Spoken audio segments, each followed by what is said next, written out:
Hello, I'm UB Naylor. I'm going to be making a basic tutorial for those of you in the UB community that have never played Dota or any other RTS type game.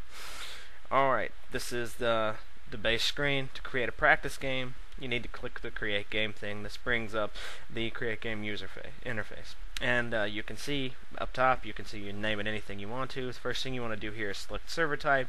Make sure you put it on practice. This just means nobody can join the game and you can do whatever you want to with it.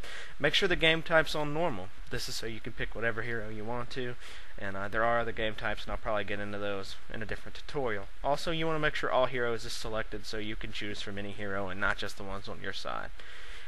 Alright, so now I'm going to go ahead and click create game. This brings you to the loading screen with the cute gorilla. I think he'd look good in pink. That's just me though. Alright, this is the lobby screen. The lobby screen lets you see what players are in the game, and it gives you a nice little chat room in the bottom left hand corner. And it also displays the all the game options and modes and stuff in the bottom right hand corner. So if you join an AP game but it says all random in the bottom right hand corner, you're probably good to go to just go ahead and leave that one. Alright, now on the right there's the Hellborn, and on the left there's the Legion. These are how teams are picked. As you can see, it's standard 5 versus 5. I'm going to go ahead and join blue and start the game, and you can see that there is a countdown in the bottom left to let you know it's starting. Alright, this is the hero selection screen. There's 3 different hero types: strength, agility, and intelligence. The difference being is that every hero benefits from each of these stats. Strength will always give you more health and more health regeneration. So any strength hero benefits well from this stat. Intelligence will always give you mana pool and mana regeneration, and agility will always give you attack speed and more armor. Now the difference is that all heroes benefit from these stats, but agility heroes, if you gain agility points with them, they get more damage. Intelligence gets more damage through intelligence, and strength, obviously by now you realize, get more damage by strength. Alright, as you can see when you mouse over hero, it gives you a short bio and a list of their abilities. I'm going to go ahead and choose Magnus for this explanation, but feel free to just kind of look around the heroes and do whatever you want when you make your own game. The only way you're going to learn the heroes is by experimentation. Now, once you've chosen the hero you want, go ahead and click ready, and then again you get a nice big flashing red cool looking countdown, and then bam, the game is started. Alright, this is the home base. This is Fountain. If you're standing in the fountain, you get increased health regeneration, so once you escape those ganks with 1 HP, you might make sure you run back here. Alright, now I'm going to go ahead and open the shop menu by pressing B. As you can see, there's a lot of different options with the shop. You kind of just want to play around with it and read some of the stuff you do with it.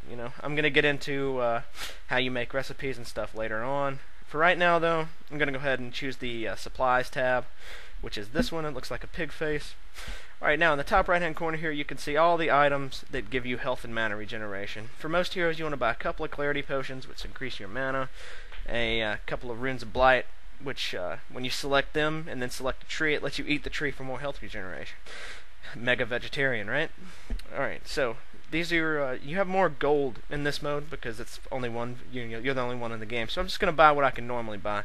Also, you want to click accessories up there and buy the minor totems. I'm sorry if I'm moving too fast, but you can always watch this again. Alright, there's 3 lanes. The bottom, which was right there. There's middle, right here, and then there's top lane, which is right here. Alright, in each of the lanes, creeps randomly will spawn after the game starts, as you can see here. Alright, creeps spawn from both bases and run towards each other to clash somewhere in each of the lanes.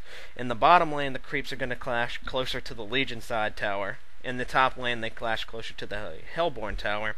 And in the middle, they clash in, well, the middle. So I'm going to go ahead and run down here. This is the Legion tower. It's what it looks like. You can see it in the right. And as you can see in what I'm mousing over right now, this is the ability interface. If you mouse over each of those abilities down there, it tells you what they do. You select the little bubble above it to pick the skill, and I'm going to pick Magnus' stun first because it's one of his best abilities. Alright. So here is what we're going to do now. Your first impulse is going to be to run up and start attacking each of the creeps. But what you actually want to do is just stand next to it and wait for it to have just enough HP to where you can last hit it. And if you hit A, which is the default for attack, and then attack one of your own low health creeps, it will kill it, denying it, as you just saw there. Denying your enemies from experience and the gold from the last hit. So this is a nice practice to get into. It's a little bit of an advanced gameplay mechanic, but you're never going to learn if you don't try. Alright, Magnus is a pretty fun hero to last hit with. He's got a quick animation, and yeah, just general fun. Alright, now I'm going to show you how to use a targeted stun like that. It's a little bit different than most. You kind of surge forward, and anything in your line will get hit by it. It's one of those abilities where you can escape with it, gank with it, initiate with it, whatever you want to do. Alright, now there's outposts on each lane. As you can see, the top lanes is right there, and bottom lanes is right here. The outpost, you can buy stuff here without it going directly to your stash, which is located in the bottom right. It's where items go when you buy it, and you're not near the shop. But you can just buy all kinds of miscellaneous stuff there. Alright, now I'm going to show you a little bit about the interface for creating items. For Magnus, Shrunken Head's always a good choice, which I found in the Protective tab there. What it does is it gives you magical immunity. Now, to make this recipe, what you want to do is you want to click on that, which I'll do here in a second, right there. Alright, and then you want to click on each of these parts of the components to the recipe. First, I want to get the Mighty Blade for this because it'll give me more HP. And since I also have more starting money from this, I guess I can go ahead and buy both of them. Alright, now, but you notice that once I buy both of these in my stash, they're two separate items. They did not create the Shrunken Head. This is because I still have to buy the recipe, which is right here. It doesn't give me any stat points or anything. It just combines the two items that I already have. Now, some items, such as this one, it says auto down on the bottom there, as you can see. If you buy the components for it, it automatically combines. These are the difference in the items. Alright, so this is an enemy tower right here. You want to stay the hell away from those. Where I'm standing right now is outside of max tower range. Towers do a ton of damage to you early game, and you really don't want to be near them. You pretty much never want to go diving past them until much later in the game, and I wouldn't recommend it till you get a really good feel on the game. I'm going to go ahead and go up here and show you how much damage they do. As you can see, it's really doing a lot of damage to me. If there was another hero there, he could easily stun me or disable me next to the tower, and I'd be pretty much dead. Alright, I'm going to come down here and show you where the runes spawn at. Runes in this game are pretty powerful tools. Regeneration runes regenerate your health and your mana for the duration of it. As you can see what this is, they're noted by a green looking rune. There's double damage runes, which are blue, and they give you double damage.